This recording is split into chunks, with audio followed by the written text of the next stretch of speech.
तो ये जो बनी इसराइल है, क्या कहते हैं आप कि परफेक्ट एग्जाम्पल है।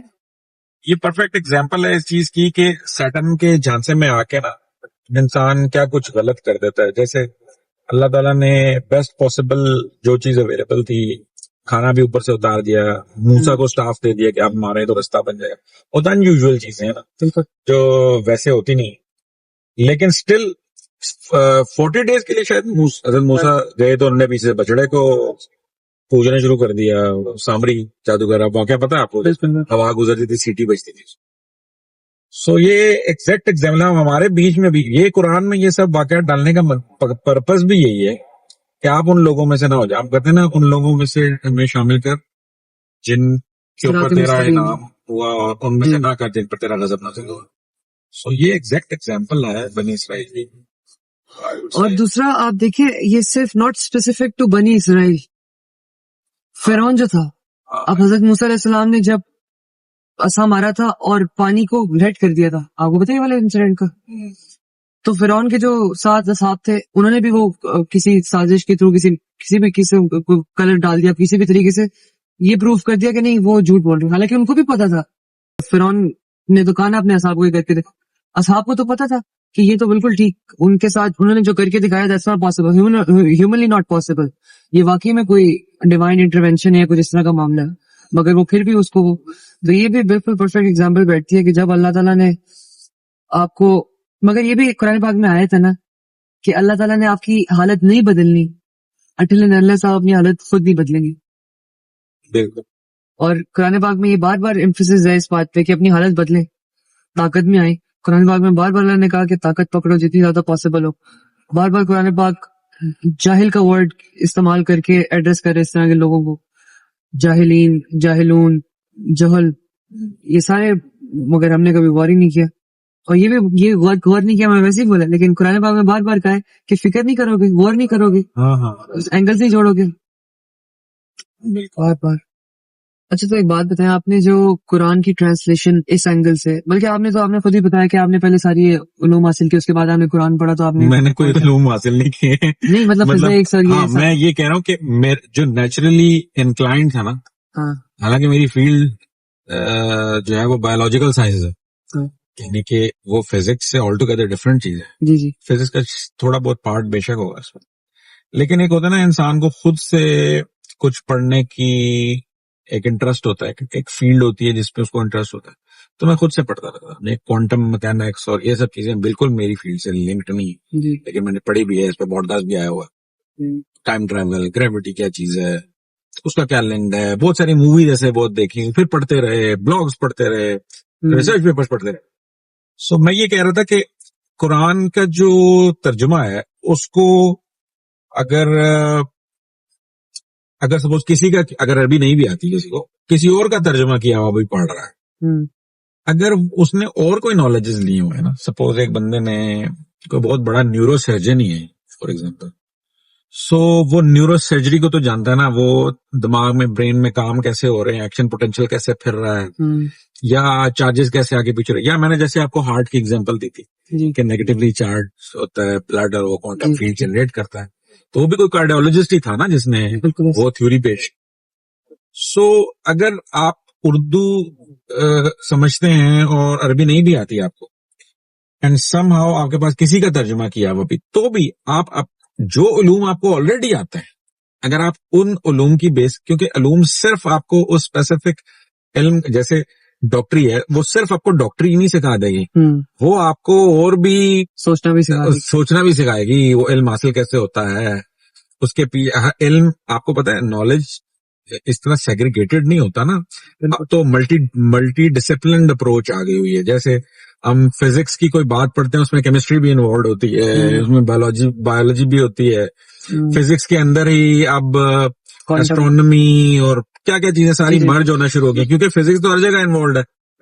फिजिक्स तो नेचर, तो आपको पता है गॉड्स इक्वेशन, पता है आपको गॉड्स इक्वेशन? ये भी हम बात वैसे करेंगे पॉडकास्ट में, मेरे एक पॉडकास्ट में ये बात है भी कि पूरी दुनिया जिस प्रिंसिपल पे चल रही है ना, उसको मैथ्स का प्रिंसिपल है वो, बिल्कुल ऐसे, जिसको गॉड्स प्रिंसिपल कहते हैं, गॉड्स इक्वेशन भी कहते हैं, और दूसरा गोल्डन रेशो भी कहते हैं। हाँ जी, और जो उलूम कह रहा हूँ, जो नबी होते हैं ना, वो इन सारे एल्गोरिदम्स को इस सारे नॉलेज सेट के पीक पे होता है। दैट इज वाई वो इन सारे एस्केटोलॉजी के भी बता रहा होता है आपको कि बाद में ये होगा, एंड ऑफ टाइम्स के साथ ये होगा, क्योंकि वो अल्लाह की तरफ से उसको एल्गोरिदम्स को डिकोड करना। अब हमने हजरत सलेमान की बात की थी चूटियों की, लेकिन हम उस पर ज्यादा डिटेल नहीं कर पाए। देखिए हजरत सलेमान के पास नबी थे और वो नबी होते हैं इल्म के पीक पे। इसका मतलब है उनको ये वाला इल्म भी था कि फ्रीक्वेंसीज को डिकोड किस तरह करते हैं। तो जो चूंटी बोलती थी वो फ्रीक्वेंसी डिकोड कर लेते थे। और यहाँ पे अल्लाह ताला ने एक और भी एक बहुत ही बड़ा हमें एक एंगल दिया कि सिर्फ ये नहीं कहा अल्लाह ने कि चूंटियों की उनको चूंटियों की आवाज आती थी, चूंटियों को भी उनकी आवाज चली जाती थी। तो ये कितना बड़ा साइंटिफिक रेल्म खोला अल्लाह ने कि गौर और फिक्र करो, देखो किस इसमें मतलब जब हम बात कर रहे थे तब तो मैंने आपको ये कहा था कि जाहिर है रियल वर्ल्ड में तो ऐसा नहीं हो रहा, लेकिन साइंटिफिकली ये भी पॉसिबल है। वो कैसे, वो मैं आपको बताता हूँ। आपको पता है जब हम कोई थॉट सोचते हैं तो उस थॉट प्रोसेस से जो ब्रेन वेव्स बनती हैं उसकी कुछ ना कुछ मैग्नेटिज्म, इलेक्ट्रोमैग्नेटिक, जिसको हम MRI में चेक भी कर लेते हैं। So that is the reason. ये इसको ची पावर भी चाइनीज की ना ची पावर होती है, पता है? तो ची पावर ये होती है, चाइनीज उस ची पावर के थ्रू हवा को कंट्रोल कर लेते हैं। अच्छा, ये जो आप वीडियो गेम में देखते हैं ना, उसने गोला मार दिया हिंदू के, वो बेसिकली उनकी वो जो पावर होती है जिसमें वो ऐसे स्नेक टाइप बना होता है और 2 डॉट बने होते हैं ना। अच्छा, जो चाइनीज मार्शल आर्ट्स होती है, तो मार्शल आर्ट्स में आपने नहीं देखा वो चाकू फेंकते वो हवा में यूं कर देते हैं, वो तो बहुत एग्जैजरेशन शो करते थे ना। But this is something. किस तरह से क्या इसके QI इसको बोलते हैं ची पावर। अच्छा, बोलते ची है, होता QI है। ची पावर बेसिकली वो अपने ब्रेन से अपने इर्द गिर्द के एनवायरमेंट को भी कंट्रोल करने लगते हैं। क्योंकि हमारे इर्द गिर्द भी है। Is it possible? या 100%। आप इसकी मैं मिसाल दे देता हूँ। सपोज आज से चले जाएं आप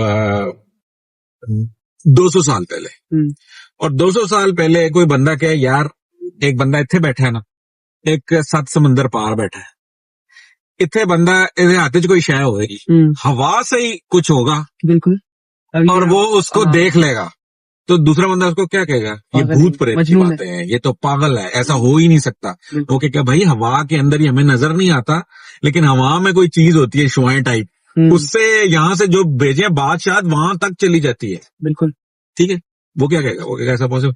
लेकिन आज चूंकि टेक्नोलॉजी से ये हो गया है तो हम कहते हैं हाँ इट्स क्वाइट पॉसिबल। ये तो इलेक्ट्रोमैग्नेटिक वेव्स हैं सर, इसके थ्रू होता है, ये तो बहुत कॉमन सा है। तो छोटे बच्चे को पूछेंगे ना, वो भी बताएगा बिल्कुल, वो स्क्रीन पर यूं टैप कर लेगा बिल्कुल, क्योंकि उसको एक नॉर्मल लग रहा है। सो सलमान के लिए शायद वो नॉर्मल था, उनको इलेक्ट्रोमैग्नेटिक वेव्स या किसी के थ्रू कम्युनिकेट हो रहा था, वो उस लेवल को अचीव कर लिया था उन्होंने। इवन आप जो साइंस है ना, साइंस ऑफ क़यामत, उसको पढ़ेंगे तो उसमें आपको पता चलेगा कि साइंस ऑफ क़यामत नहीं, सॉरी, एक प्रेडिक्शन है बाबा वंगा प्रेडिक्शन। ये पता आपको बाबा वंगा? शायद मुझे एक बल्गारियन खातून थी जो आंखों से ब्लाइंड थी। अच्छा। और उसको विजन्स आते थे, यानी कि समहाउ उसका ब्रेन ऐसे डिजाइन, मतलब चूंकि उसके अंदर एक डिसेबिलिटी थी तो लेकिन उसका ब्रेन जरा ज्यादा काम करता, तो उसको कुछ विजन्स आते थे और फ्यूचरिस्टिक, उसको मतलब ये नहीं, उसको एग्जैक्टली नहीं पता चलता कि फ्यूचर में क्या होने वाला है, लेकिन वो उसको विजन ऐसा आ जाता कि वो किसी सोचती थी ना कि फ्यूचर में क्या होगा, तो उसको जो दिखता था वो उसको एक्सप्लेन कर देती थी कि मुझे ऐसा दिख रहा है, कैसा होगा। तो वो मोर देन 70-80% उसकी बातें ठीक साबित हो गई। ठीक है। उसकी बाबा वंगा की आप प्रेडिक्शन देखेंगे ना, वर्ल्ड वॉर के बारे में भी हैं, पुरानी थी। उस पे एक ये भी है कि एट सम पॉइंट इंसान इतनी तरक्की कर लेगा कि वो जानवरों से बात कर लेगा। उसकी एक प्रेडिक्शन भी है कि एट सम पॉइंट इंसान, अच्छा उसकी एक प्रेडिक्शन, जो उसकी प्रेडिक्शन लिस्ट है ना, उसकी जो लास्ट लाइन है वो क्या है? क्या? इन द ह्यूमन बीइंग या ह्यूमैनिटी विल बी इटर्नल, यानी कि हम हमेशा के लिए अमर हो जाएंगे, number 1, and number 2 we will meet our creator. ये सारा कुछ जो कि इस्लाम से प्रूव, आखिरत में होना तो यही है। बिल्कुल। बाबा वंगा की प्रेडिक्शन अगर आप देखेंगे तो आपको ये कहने का मकसद ये कि हमें शायद अभी पता नहीं है, बट एट सम पॉइंट शायद साइंस भी इतना तरक्की कर जाए। हमारे से 200 साल पहले तक तो मोबाइल का तस्वुर नहीं था, कोई किसी को कहते। इवन हमारे वालिदैन से आप कभी पूछे ना तो वो कहेंगे कि हाँ ये मोबाइल में हम ये वीडियो देख लेंगे, तो ये तो हमने कभी सोचा भी नहीं था। मुझे अपना याद है कि मोबाइल फोन जब नए नए आए थे तो मैं छोटा था, तो वो ब्लैक एंड व्हाइट थे फोन। तो कोई एक बाहर से आया बंदा हमारे घर, मतलब उनका display black and white? Display black and white होता था ना पहले, अब आपको नहीं पता ये बात। अच्छा। पहले जो मोबाइल फोन होता था ना उसका डिस्प्ले ब्लैक एंड व्हाइट होता था, बस एक स्क्रीन होती थी, स्क्रीन में लाइट आ रही होती थी और उसमें बीच में ब्लैक डॉट्स से लिखा होता था, बड़ा बड़ा सा लिखा होता था कि ये नंबर है, बस। ठीक है। जिस तरह कैलकुलेटर में नहीं होता, उस तरह।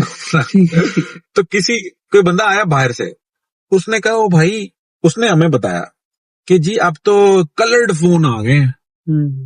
मैंने यार कलर्ड फोन कैसे हो सकता है, इतने छोटे? कलर्ड तो टीवी होता है, वो पीछे से इतना मोटा होता है, क्योंकि टीवी भी ब्लैक एंड व्हाइट होते थे ना। तो हम कहते थे टीवी जो होता है वो तो पीछे से इतना मोटा होता है, तो फोन कैसे हो सकता है? कलर टीवी तो हो ही नहीं। आप सोचें, ये मैं तब की बात कर रहा हूं जब फोन एग्जिस्ट करता है, मोबाइल फोन एग्जिस्ट करता है।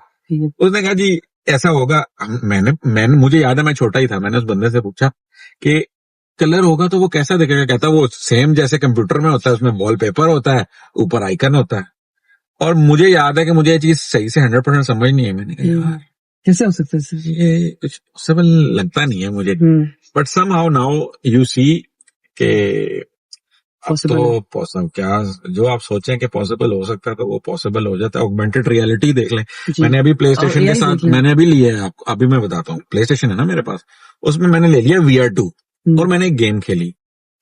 अच्छा ये वैसे आगे ये है ना, VR2 ले लिया मैंने, उसमें एक गेम है रेजिडेंट इविल विलेज। ठीक है। उन्होंने पता नहीं कैसे किया कि VR2 में वो बहुत रियलिस्टिक ग्राफिक्स है।